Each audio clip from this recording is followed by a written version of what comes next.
Counselor Accents Podcast. Two school counselors who love their jobs. Oh, and they happen to have Southern accents too. Bless their hearts. I'm Laura Rankhorn. And I am Kim Crumley. And together we are Counselor Accents, two school counselors who are in the trenches with you. We know what you're going through because we're living it every single day. We're matching hairdos today. We are. I noticed that. And I love where we're doing the side swoop, but if you're looking in the camera, it is like it's two bookends. So together we would be a perfect middle part. It'd be the mid part. If we could join our faces, it'd be a mid part. So how are you? I'm good. I'm very good. How about you? I'm like everybody else, busy. Yeah. And but I like it like that, obviously, because I keep it that way, right? Yeah. So I learned a little trick that I want to try on you. Oh, boy. Okay. If you know this, then stop me. Do not waste my time. Okay. All right. Now I'm going to try to remember it. Oh, here we go. So I want you, now don't let me see what you write down on anything. Okay. I want you to pick a number 1 through 9. Okay. Now I want you to times that number, multiply that number by 9. Okay. Do you have 2 digits? I do. Add them. Okay. Now subtract 5. Okay. Okay. Do you have that number? I do. So whatever that number is it a 2-digit number? No. Oh, crap. Okay. So find out what number that equates to the alphabet. So whatever number that is. Okay. Have you done it? Uh-huh. Like if 1's A, 2's B. Yeah. I got it. Done it? Okay. Okay, hang on. Let me think now. You've got that. All right. Now think of a country with that letter. Okay. You got it? Got it. Write it down. Now think of the last letter of that country. Okay. And think of an animal. Don't let me see it and write that animal down. Okay. Now think of the last letter of that animal and think of a color and write that color down. But don't show me. Okay. You got it all done? I got it. Okay. Laura, there are no orange kangaroos in Denmark.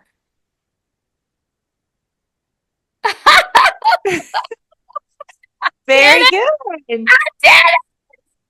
Very good. That was. For my listener, she just held up Denmark kangaroo orange. Yep. That may not be interesting to podcast people, but I will tell you, like, my husband asked me that last night. I know it's out there. I know, but I've never really listened or paid any attention to it. So I did it, and he said that, and it freaked me out a little bit. And so I called my dad, and my dad did it, and it really freaked. He's still talking about it. He called me back, and then he was still talking about it. Anyway, that's partly because everything that you do amazes him, and he's. I know he thinks, "Oh my goodness, is anybody more brilliant?" But I think my middle schoolers will like that. Oh, I do too. That's a good little tip. Teacher. Like if you're doing it with like a group of teachers, if they've not heard it before, it's fun to do it with like at a faculty meeting if you're talking to teachers or whatever. That's good. And I'm going to say, I did not have 100% confidence. I thought this could go either way, and we're going to roll with it. However, I would have bet. I thought there is an 80% chance I'm getting this wrong. Yeah. And it's going to be hilarious if I am. I don't know if I'm more impressed that you got it right or if I'm more disappointed that you got it right. Because I know. I hear you. But no, I'm very impressed. Well, there you go. So you can use it, listeners, and amaze your students. are your faculty with this great little number game. Very good. I'm Good little. surprised that I remembered it. I am too, especially the way you were like looking around the room, like, then multiply it by a I coat was just rack. trying to remember. I'm like, Yeah. okay, if I get even one step wrong. Yeah, So- but you did it. You did it. Very good. and somehow the way you ask those questions, there's no way that it can't be Denmark kangaroo orange. Yeah, Of course. That's why you always get it right. right. Well, I can't think of another animal that starts with a K. I'm sure they're out there, but the brain is automatically going to go D, Denmark, K, Yeah. kangaroo, O, orange. What- It's just, And is there another color that starts with an O? Olive green. yes, but yes. So, but I don't think that's going to be, it'd be somebody, it's going to be that teacher that's Yeah. like, I know Oh, what this is. Norm had to say olive green. Yeah. Anyway, okay. Well, that was duly good. And That the was good. reason I wanted to do that because I did it last night and I knew I'd forget out of the brain. Very good. Yeah, Impressed. okay. Yeah. And speaking of impressed, you have promised me an impressive guest today. Oh, listen, you are not going to be disappointed. So we have Adria Palmer with us, and she was one of the sessions that I watched at ASCA. And, for some reason, I am just like, anytime I hear about youth trafficking, I want to know more because maybe I'm so alarmed by it. Maybe I want to make sure that I'm doing everything I can to protect my students. And so when I heard her presentation, she was talking about how it happens in small communities. And I'm not going to say it. Rural.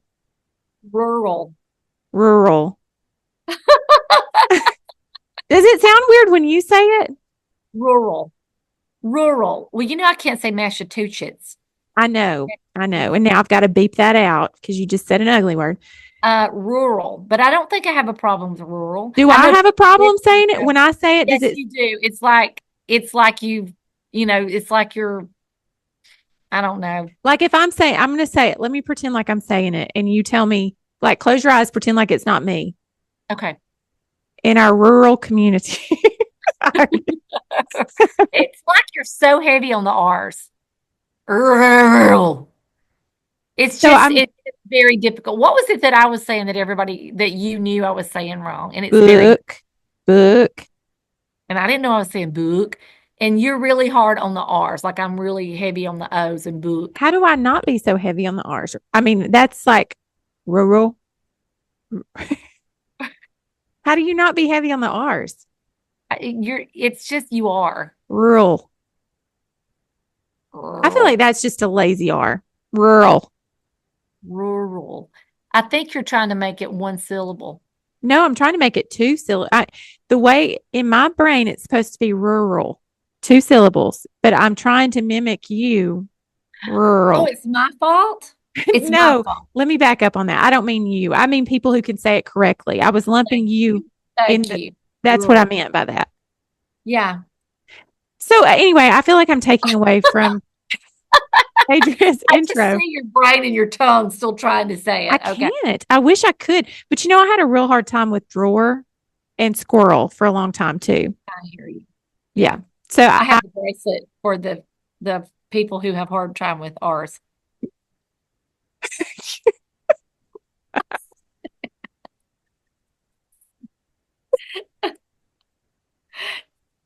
Sorry.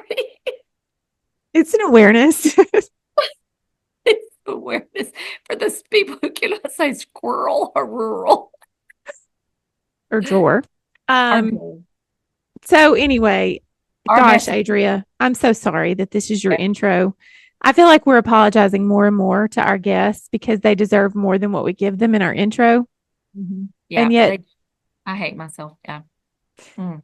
But no, this message was so important because she's sharing about the smaller communities and it's not just a big city problem. And I would say a lot of our listeners are in small communities. And so, it's very, what she's going to share, I just know it's going to be very eye-opening. And I think she's going to be full of rubber meets the road things that you can do to help everybody in your community, students, parents, teachers, everybody. So let's jump in. Kim, I could not be more excited today for our guest that we have. It is such an important topic. And when I saw that Adria had accepted our invitation, our solicitation, she had accepted our harassment, whatever you want to call it. She gave in. She finally gave in. She finally said, "What can I do? Just do it. Do it." I was so excited because I had heard her session at ASCA. And from the minute she opened her mouth, which looks like Miss America, let me just say that, from the minute she started speaking, I was like, we've got to get her on. So here we are. Adria, thank you so much for being with us. I just want you to dive in, tell a little bit about yourself, and then we will get started on the topic. Absolutely. So I am, first of all, so excited to be here. I'm so glad that you guys think that this is an important topic and want to share it with other counselors and educators. So my name is Adria Palmer, and I am a high school counselor in a rural Missouri district, and got into talking about youth trafficking and really what that looks like in rural areas several years ago. We had somebody from the Stop Trafficking Coalition in Columbia come and talk to our staff and our students and parents. And when I asked her, like, oh my goodness, what can I do? I don't want this to be something we just present and then forget about, right? Because that's kind of what happens in education. And she said, you just have to keep talking about it. And so I did. And I was seeing some really alarming things come through my office. And, my caseload's like 270 kids, 9 through 12. And so for us in a small district to see actual, cases of youth trafficking, online enticement, and some really scary close calls, I just was like, I just want to talk about it. I want to tell everybody, what this looks like. And so that's what I've been doing for the last several years, is just presenting to anyone who will listen. My friends are tired of listening. So now I just seek out strangers to talk to. That is so impressive, because I think so many times we are burdened with this overwhelming, adversities that we see that students and people are going through, and you just feel like, well, I'm just one.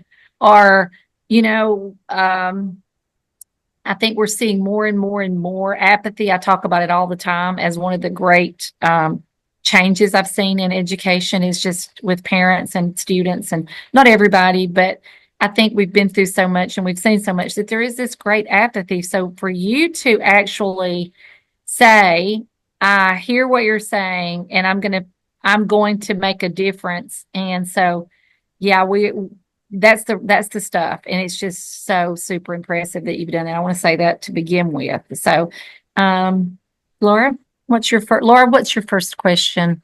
Okay. So my first question, I want to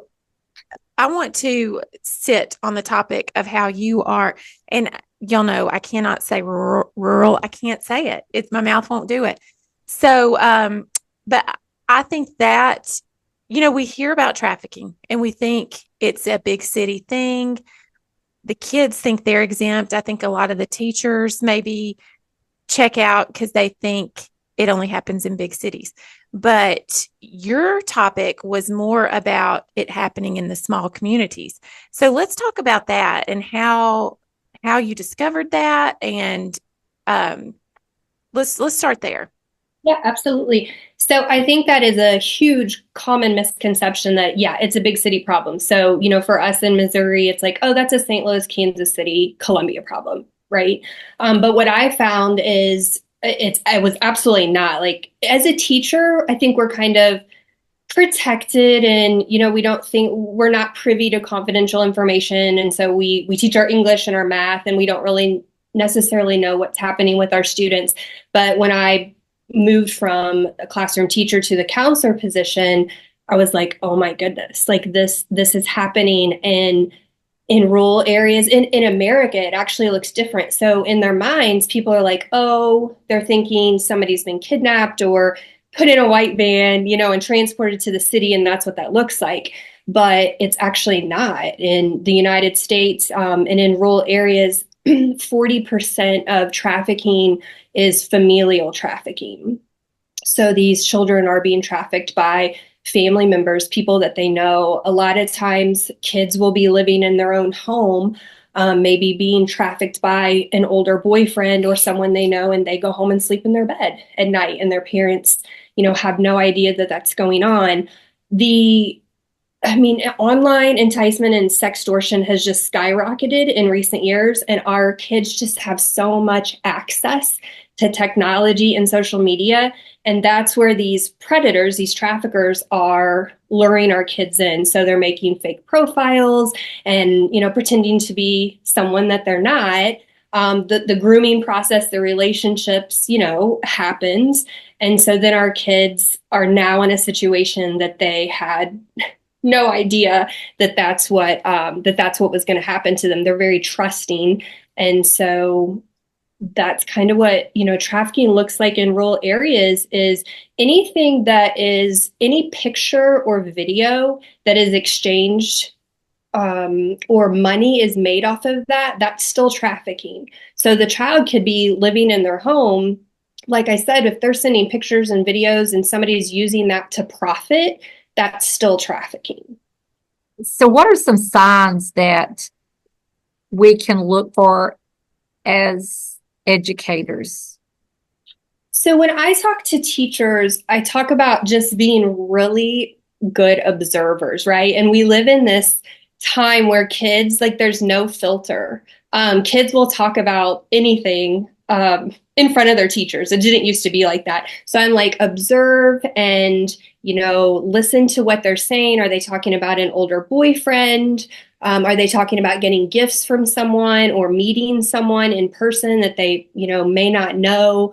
That's really important to be aware of. And then I tell teachers, I'm like, if there's some red flags, you just absolutely cannot, turn on that lecture mode.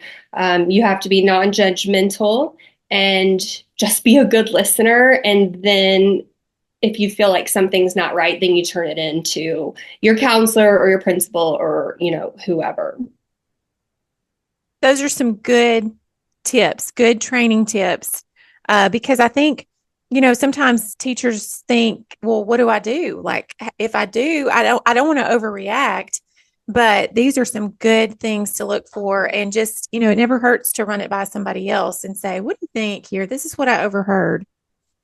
That is absolutely true. And I say, if it's nothing, it's nothing. Mm-hmm. But if it's something, you have to let somebody else know, somebody who knows who to contact, or, it may be a hotline call, or whatever. But the best thing we can do is just, be observers. And like I said, good listeners. Kids, they want to build relationships with their teachers, and they do. And so sometimes you'll be their safe person, the person they confide in. And now what do you do with that information? That's good. I want to go back. Kim, am I jumping ahead of you, or? No, it's your, we have to take turns. It gets ugly. When the guests leave, that's when the claws come out. That's when the talking to happens. And let me tell you, it is your turn, my love. Okay. Thank you very much. So, you were talking about how the students are in a grooming situation, and I am thinking, I'm at a middle school, and I can see where, and I think you said it, they don't realize that they're in it until they are. Are there any kind of tips, or is there any kind of training that you can do, or that you do with students, to let them know what the red flags are and what to watch out for, to let them know, hey, you're not exempt, and this is what it looks like. And how do you do that? Yeah, and we do talk to our kids. And I like to say, I let the other people talk to students and talk to kids. I really enjoy talking to adults and educating adults, but because kids, I feel like, don't listen. Like, you could tell them 100 times and they're like, oh, that's never going to happen to me. I'm smart. I know what I'm doing. In my presentation, I do talk about one of the scariest facts is the students in highest demand, the individuals in highest demand are middle school girls, ages 12 to 14. And there's a lot of reasons for that.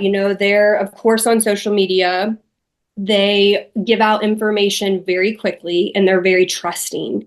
And so we're just constantly telling our students, don't friend people you don't know, don't send pictures and videos, never, ever agree to meet someone that is, just an online friend, essentially a stranger. And what we've learned is we can say it over and over and they're doing these things anyway. And so we just continue. And, I tell teachers, I'm like, don't be afraid to have these conversations with your kids in your class. This topic is so uncomfortable for people. They just don't want to talk about it, right? Like youth sex trafficking. Nobody wants to talk about it. But just because we're not talking doesn't mean that it's not happening. And our kids are exposed to so much more than we even know that they're exposed to because of, the technology and their access to all the things online.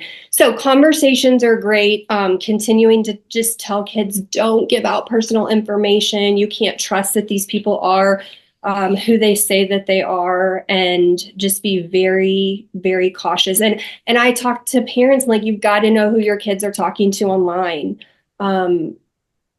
Chat features on video games are very, very dangerous because these predators who then can become traffickers, they just build these relationships. They act like they're someone that they're not. They act like, oh, they're 15 too, or they're from a neighboring school, and they build the relationships of the grooming process, and it takes time. They take time with this. It's not necessarily a rushed process, but kids give out information so quickly that it can happen very quickly, actually, with pictures and videos and things. I so agree with you that it is frustrating as a middle school counselor, and I've been a high school counselor, and the things that you're saying to them, and as you're saying it to them, that one of them, more than one sometimes, they're going to do the very thing that they're sitting there thinking, I will never do that. And I see it. And we know their brains are not developed. They're not fully developed.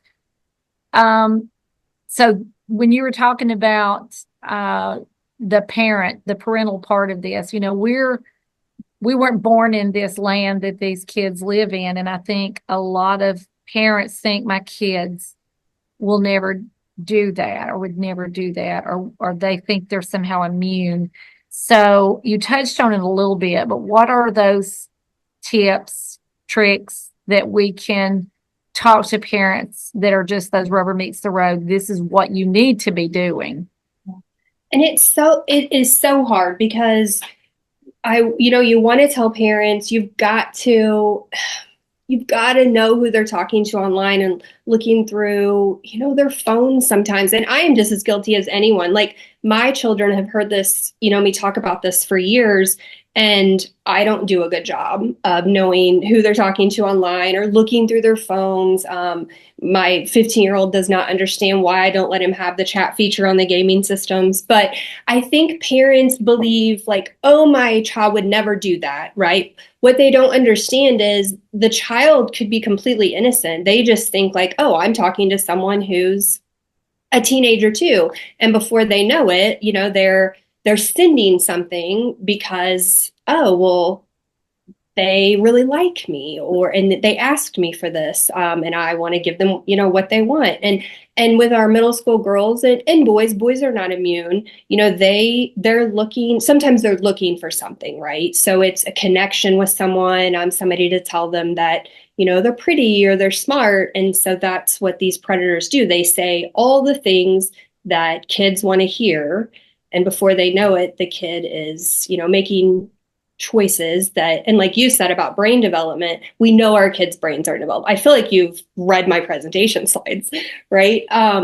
And so they just can't see the consequences of their behavior. And they think, well, I'm too smart for that. That would never happen to me. Who I'm talking to is exactly who I think I'm talking to. So I kind of frame it when I talk to kids. It's like, well, you need to keep your friends safe. I know you would never do this because you are so smart, but are your friends, are they, doing some risky things online?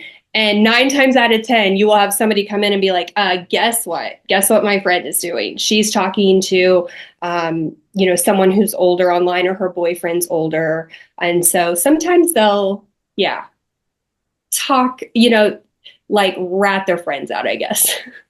Yeah, absolutely. Absolutely. And to get them to understand that that's okay. We start early telling the kids you may be saving a life. Yeah. And I think parents really focus on, you see on social media all the time about, Walmart is such a scary place, or, outside is, I have to be very careful in stores and, where my kids are and all that, the mall, whatever.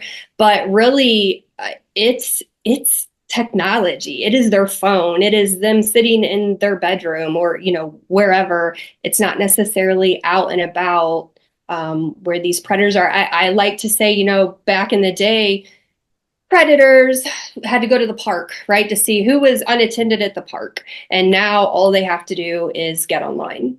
And they're constantly, like, these people make it their job. So they're constantly looking for new accounts that are being made on Snapchat and TikTok and, all the apps that the kids are using. And they're assuming that it's probably a teenager, and they make immediate contact. And so even the time that a parent could be sitting there and making sure, like, okay, we're helping my child make the account. Now I'm going to go to the privacy settings and make sure that only friends can see it. It takes about 15 to 17 seconds. They're just inundated with messages in that 15 seconds.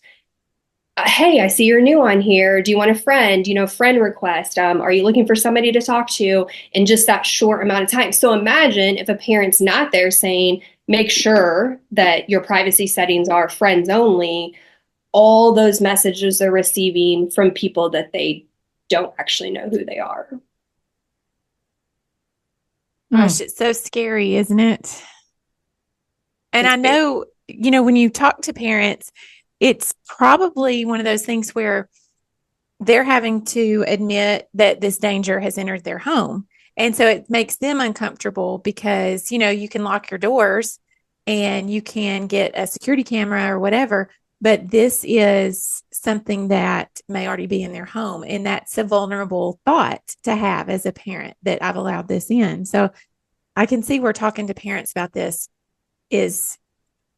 And Laura, there's so many grandparents now who True. are raising their kids. True. I mean, we are amazed at how many, and that number just continues to increase. And so when you think about parents being out of touch, I think about our grandparents who are doing the best they can, trying to raise their grandkids, and trying to, be grandparent, but parent. And then the role, you think the school this shouldn't be the role, but it has to be our role, because it does. Parents are either, and again, back to the familial, and I remember the first time I realized that a lot of what we saw in our area was also parents to think about the dangers of their own family members. And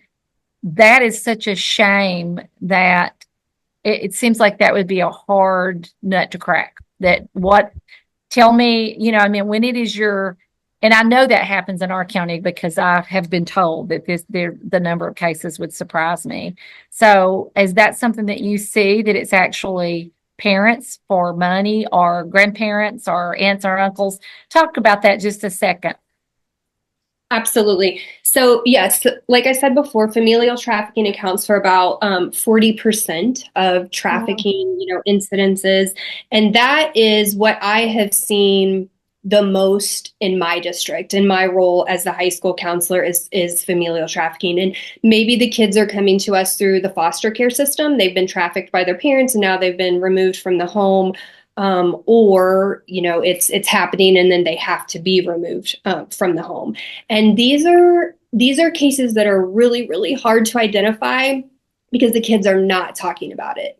It's like abuse, where they don't necessarily know that it's wrong. They might think that it's happening, in every household, and everybody goes through this. And so they really don't don't talk about it much. But yeah, we've seen that actually quite a bit here rurally, and it's a hard one to stomach for Yeah. sure. Yeah, it is. I was explaining the familial trafficking to somebody the other day, and it was beyond what they could think. And I think, that may be the case with a lot of our teachers. They can't imagine it actually going on within the home, but it's not just what you see in the movies. And I think that's a big, maybe a hurdle to get people to realize that it has various forms, like even what you were saying earlier, that even a picture or video that's exchanged for money is considered trafficking. That's not necessarily what somebody would think of. Right. And, working through the coalition and talking with survivors, most of the survivors I've personally talked to, it has started with familial trafficking. And so they were 9, 10, 11 years old, trafficked by a parent or a sibling. And then that's just kind of the pattern that their life took. Then it became a boyfriend. Then it became, they were older and it became a husband. And it was just the pattern of their life.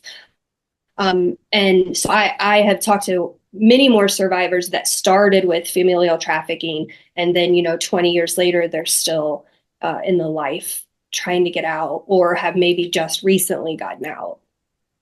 For sure. Do you have a reason for why that is? That's just how you mean that's just kind of how the pattern that their life took? They just talk about that's kind of what they know. And one survivor that I spoke to, and this was about a year ago, she said something that just blew my mind. I'd never thought about it.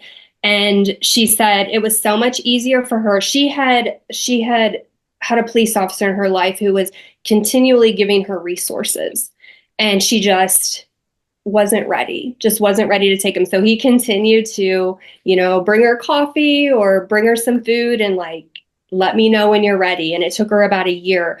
But she said in her mind, she knew what she had to do every day to survive. I know I have to do this, this, and this, and I will survive the day. She said, I knew once I got out and got safe that I would have to my brain would have to deal with all of that trauma. And I didn't know if I could live through that. So she's like, in crisis and survival mode, I could survive. But dealing with the trauma and everything that had happened to her for many years, starting with her father, being trafficked by her father, she's like, I just didn't know if I could survive dealing with that trauma. And it just, for me, was like, oh my goodness, because, in education, we know we have kids who are in crisis mode all the time. I mean, I had a student who, that's just the mode she was in, and she could come to school and she could function and she could do her work and she was respectful to teachers. And then she was removed from the home and got into a safe space with a great family, and then was dealing with all of that trauma. She was no longer in crisis mode. And this girl lost her mind. Mm-hmm. She was lashing out. She was getting in fights. She wasn't doing her homework. And all these teachers are like, we don't understand it. She's safe now. And I'm like, well, her brain is processing all of the things that have happened to her, and she can't deal with it. I think that's so powerful. Definitely. What you just said is so powerful. And it's so true. And it is hard for us as educators to wrap our heads around, why do you live in this chaos? What you're choosing more chaos, or why is sexual abuse so normal to you? We've seen this in my own setting here, that sexual abuse could be so normal that you talk about it like you're talking about the weather. Yeah, it happened to me, it happened to her grandmother, now it's happening to them. And you're like, I've never thought about it exactly the way that person put it to you. But yeah, at some point that is the normal, and that's the way the path the brain is taking. And it's just hard to think about another pathway. Mm-hmm. That is really interesting. And survivors they will tell you as well, a means of control is they will, of course, all their resources have been taken away, right? So they have no money, they have nowhere to go. They cut off, any kind of ties they have with friends and family, but they also many times get them addicted to something. And so they just feel like, not only where would I go and what means would I go there with, but I'm also, they're feeding my addiction that they started them on. And that's just the pattern of their life. And it just continues. I mean, I spoke to a survivor who she does a lot of public speaking, and she's like, I was in life for 26 years and just could not get out. And she talks about how we have to educate, our teachers and our administrators, but also law enforcement and the medical community, because she said, I went to the emergency room multiple times a year and nobody ever asked me if I was okay. It was just like, oh, well, we know what you do. They patch me up, whatever I need at the moment, and get me right out of there. And nobody ever asked if I was okay or if I needed help. And so we just have to, really educate people what it looks like. Gosh, that's so true. And it can feel overwhelming a little bit, can it? Because you've got this important message and so many people that you need to make aware. So I remember from your presentation, you talked about the Love's Truck Stop that came to your community. Can you talk about that? Tell that story. Yes, absolutely. So we were super excited to get a Love's Truck Stop because it had a Hardee's. And I'm just going to say, like, we don't ever go to Hardee's, but it was there at the truck stop if we wanted to, right? But we had someone come in, and when they were educating our staff, kind of, my first kind of introduction of this, they had a lady with them, and she talked about how her trafficking started with someone that she trusted, she had a relationship with, at a truck stop, and so I've learned since really how dangerous truck stops can be and rest stops. And so we tell our kids, like, you just have to be aware. You cannot, be there late at night and distracted by your phone or not, aware of your surroundings. And what we found is, guess what? Like, they're going to the truck stop anyway. They're doing it anyway. And I tell this story. Might be a new one, but my daughter's 20, and she's heard me talk about this. Like, we're not going to truck stops or rest stops because you just never know. And so she was headed to the city for a concert last summer, and I never check her location. I just don't. But I did, and I see that she's at a truck stop, and I'm like, I am gonna wring her neck. Yeah. And so I FaceTime her, and I'm like, well, where are you at? And she's like, oh, we had to stop at this truck stop because the person she was with needed a phone charger. And I'm like, yeah, because you guys don't have 19 phone chargers laying around somewhere, so you're at a truck stop, right? And she's like, it's fine, Mom. And so I'm like, lock the doors, stay with me until, he gets back. So her boyfriend came back to the truck, unlocked the door, doesn't know she's on FaceTime with me. And he's like, you're not going to believe what happened to me in there. And I'm like, I bet I will believe what happened to you in there. But so he's this, cute 21-year-old boy, and a female truck driver came up to him and propositioned him to go out. No way. Her truck. And I'm just like, what a coincidence. You don't listen to what I say. You stop at a truck stop, and then, this happens. But just the awareness for, kids, of course, but adults as well, females traveling alone. It's just not the safest place to be. That's Love's a good reminder. Yeah. Not going to be happy with me talking. No, I think that whole, we know there are certain places that are hot spots and hot places, and that's one of those. So talk to me about advocacy. It sounds like you are really an advocate for, so a lot of times I feel like we do, even very recently. I had a case where I thought this can't go anywhere. But they have no wiggle room. This is a case they will have to get on. And it was of a soliciting kind of nature. So and then nothing didn't happen the way I thought it would happen. So I know that that's very frustrating to you. So maybe it was two questions I'm asking instead of one. I guess one is, how can we advocate? And two, what do we do when we feel like we're not being listened to? It's such a hard question because it seems like every time I present, a teacher or someone will come up to me and say, well, we know this is happening. We've hotlined it. Law enforcement knows, and they're not doing anything about it. Our child advocacy center that does all of our forensic interviewing here where we are, they'll say the same thing. Law enforcement knows, they have these phones that have all these messages and videos.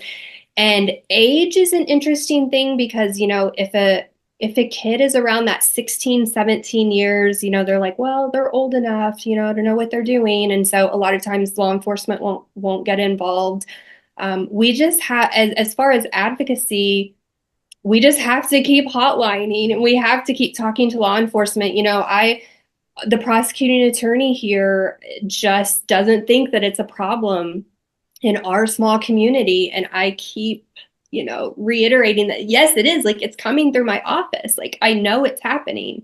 For me, like, this was just something I just became very passionate about. And maybe it's because I was getting firsthand accounts from survivors that I had worked with. And it's like, oh my gosh, like, that's your story, that, you confided in a school counselor and they were unable to help you. And then this is the path that your life took. And so I just say the most important thing you do is talk about it. Talk to everyone you know about, this is really what it looks like. My dad heard me speak one time and we were kind of talking about it on the ride home. And he's like, I never thought about it until you said, we were talking about truck stops and rest stops. And I was telling people, sometimes something just doesn't look right or feel right to you, but you don't really want to get involved, right? Because you don't know what the situation is. And I'm like, simply make a phone call the sheriff's department, have them come out and check it out. You don't even have to stay. You can just be like, here, I'm here.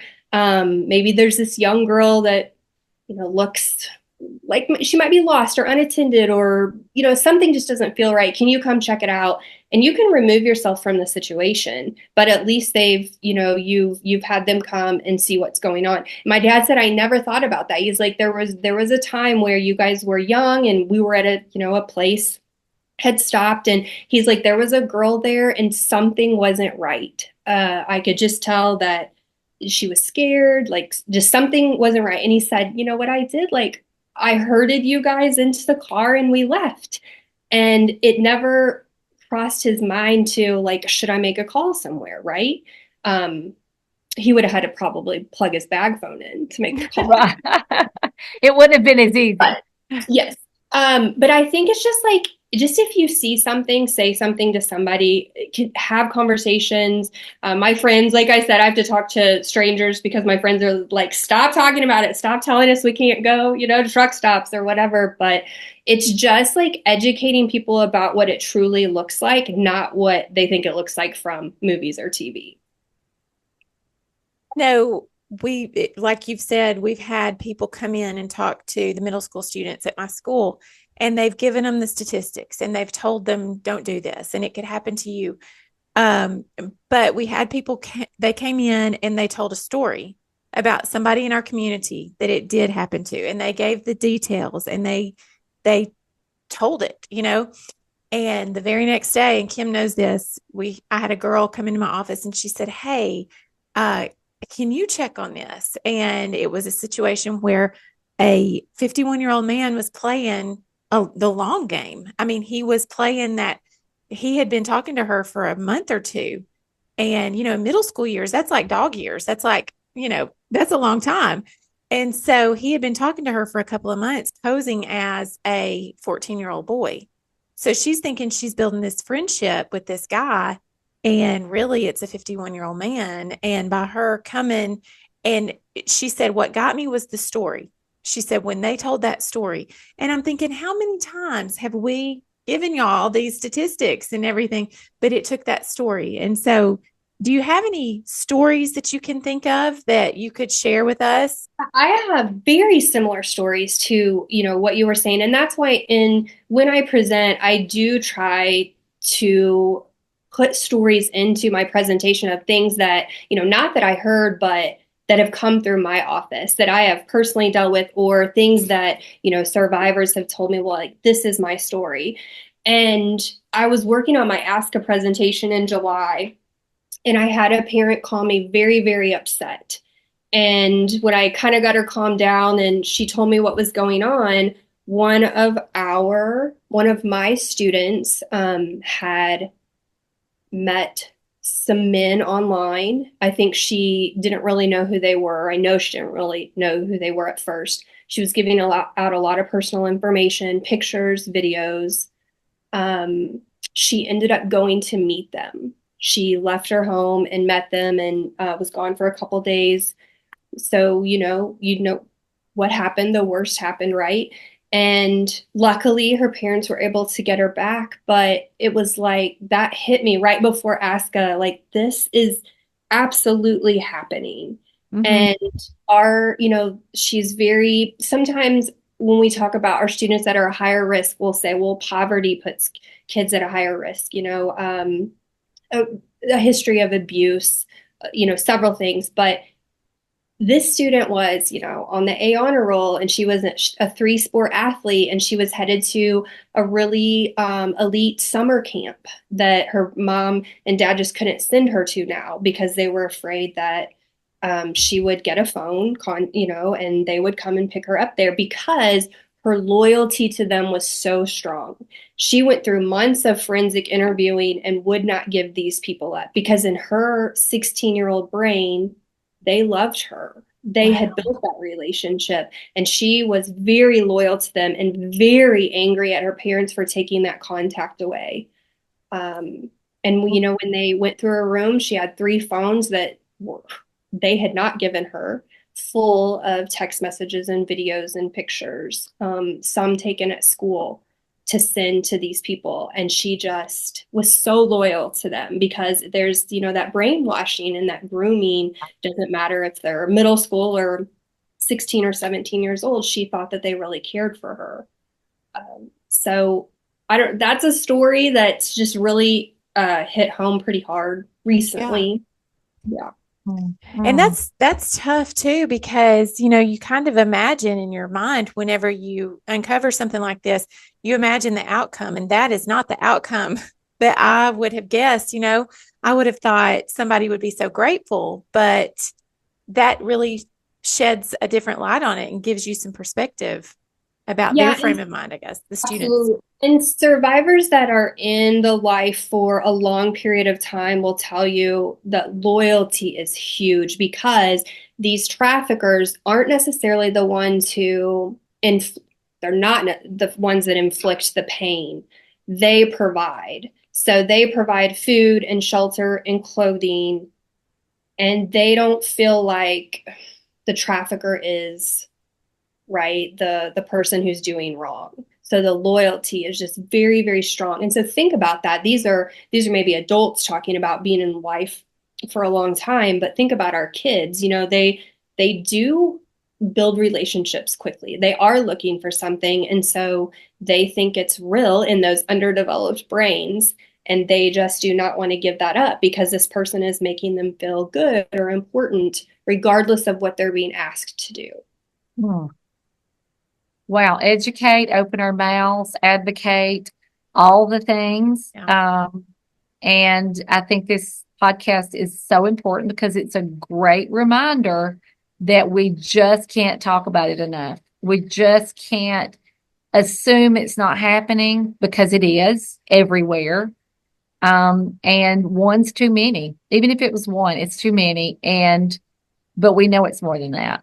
And so we have to keep advocating and keep talking. And I thank you so much for shedding light on this for us, because it it's just not enough. It's just not enough. Right. And I just appreciate the platform and being able to talk about it because it is hard to talk about uncomfortable things. Like people just, don't want to talk about uncomfortable, hard things. But if our students, the technology they have access to it just makes everyone less safe, honestly. So it doesn't matter what your socioeconomic status is or what your parents do. If you have access to social media, you could be targeted, period. Ooh, that is a sobering thought, isn't it? I know. And it's scary. And I say, like, I don't want to send our kids out into a world where they're just scared, of everything, or to meet new people, or, to talk to, people they don't know. But just awareness is Yeah. key. And, being smart about things. Just the whole meeting someone you don't know in person is terrifying, because it doesn't always end up like, my student story. But also just the pictures and the videos, once those are sent, you can't get them back. And, it's just completely out of your control. Yeah. Do you do trainings at other schools? I do. I kind of started locally, where I was just going to, Northeast Missouri, and the counselor, the annual conference, and then the national conference. But now it's kind of gotten bigger. So I will go just about anywhere. If people want me to come in, I will absolutely, educate and talk to their teachers, or, their staff, like whoever. I would love to do that. Okay. So we could put your email in the show notes. Yes. And that's the best way to get in touch with you? That's absolutely the best way. Okay. We will do it. Well, thank you so much for sharing this wisdom with us. And, you're doing the work and spreading the message. And we just appreciate that so much. And we're so grateful for everything that you've shared with us. And like Kim said, if it's even for just one, that's great that we've saved one. So thank you. Kim, anything else? Well, I just want to say you make us proud of our profession. Absolutely. And so Well said. thank you for doing the next thing. You could have stopped with, I'm advocating for my kids, but you're advocating for all of our kids. And I appreciate that. And thank you for your hard work. Well, thank you both so much for having me. Absolutely. Kim, I will accept all of the praise and accolades you have to offer for that. I am going to, even a blind squirrel finds a nut. Thank you. That's the nicest thing you've ever said to me. And you did it. You did it. I am telling you, she is very well spoken, and just as I said to her, makes me proud of our profession. And I thought as she was talking, there are so many people who are in policy making positions or who are in other areas that touch our kids' lives, but they're not in the day to day. Yeah. If more people would listen to what we see, what's actually happening, because we know what's actually happening. Unless you're in it, you just don't know how things are changing. And, she's just going to keep talking until, and just keep talking and getting as many people as she can to listen. And it inspired me, didn't it, you? It really did. And you really said it well when you said she makes us proud of our profession, because that was something that right out of the gate when she was talking at the beginning, and, she was passionate about this. So what did she do? She has made it her mission. And that is so inspiring. Yes. To hear that and to know, like you said, she didn't just stop with, her school. Like, she's taken this sucker nationwide. Yep. And sharing this message. And so just think about all the kids that she's saving nationwide through her Absolutely. message. So yeah, it was really, and it just makes me think you can't talk about it enough. I mean, I think that it's one of those things, we know that the brain has to hear things over and over for it to, and we think we've done our mandatory lesson on trafficking, or we've done our mandatory lesson on digital citizenship, or a mandatory lesson, on online safety, and we can move on now. But it really is something that has to be repeated and repeated and repeated, for that to sink in. And so, I think our systems are doing a better job of making sure. But I think in that, it's not something that's repetitive enough for that to sink into their brains. But also, I think it reminds me that just talking to the kids, I think, she seems more adamant about talking to the adults. And I think that she's got something there. I think when we talk to the kids, she's right in that they're getting an endorphin hit from that, that teenage boy. And I'm doing that in quotes because we don't know what it is that they're talking to. Who is luring them, and that's just natural. That's just like girls, young men, that is, pleasing. They like that endorphin hit, but the parents need to be responsible, more responsible. And I love the way she even threw herself in there. We're busy. It's hard. It is so hard. But I guess it just gave me a sense that maybe we need to be talking more to our parents about being vigilant. I mean, you think about, just taking a PTO night or doing a video and sending it out to parents, because parents need permission sometimes to get in their kids' business. You're so right. You're so right. And sometimes they don't do anything because they don't know what to do. And so I think parents, just like teachers, we talked about, these are rubber meets the road things that we can do when we train our teachers. I think what you're saying is spot on, that maybe we need to give those rubber meets the road tips to parents. Exactly. So anyway, it was inspiring. So it was. And I think one of my biggest takeaways was when she said, keep talking about it, which you've said too during this outro here. But I think, I may throw the net out there once a year, and it may be a bang up job, but it needs to be repetitive. Yeah. So that's what I'm going to do to change. Yep. That's your takeaway. I love it. Are you wanting a commitment from me? Are you wanting it would have been nice if you had reciprocated. I will. Unless you're doing everything perfectly. I am going to, no, I am going, I think, to hear your commitment level, and I'm going to one up that by also trying to, but here's the deal, the year's ending, but I think if we put it on our plans, like I want to have a PTO, I want to get to talk at PTO meeting. Well, you know what? It is almost the end of the year, but how scary is it that they're going to be home all left summer to their own devices there in the summer? So this may be a perfect time to do whatever it is that you're thinking of doing. To decide how am I going to get this message out for parents. But I think you could do okay. My brain I'm exploding with ideas. Okay. Like I almost think you want to do like a camp parent something. You're talking about all social media things. I meant all things social media, like the pornography that kids are exposed to and the violent or the research, all this stuff. I meant it's but there's so much with, and parents need to know, how do I put these helps on that keep me in control? Like, how do I do that? Yeah. Like have a night to do that. Like that's a good idea. Have IT people help with that. Well, and there's so much, and it's almost like what you don't know is overwhelming because it is. I mean, we learn about new things every day, new apps, new places, new whatever. So I can imagine, like you brought up the grandparents thing. My goodness. I mean, I feel out of the loop on a lot of things and in the dark. And it's almost like if I don't learn about it, it's not really happening, but it is. And so I can't even imagine how a grandparent might feel.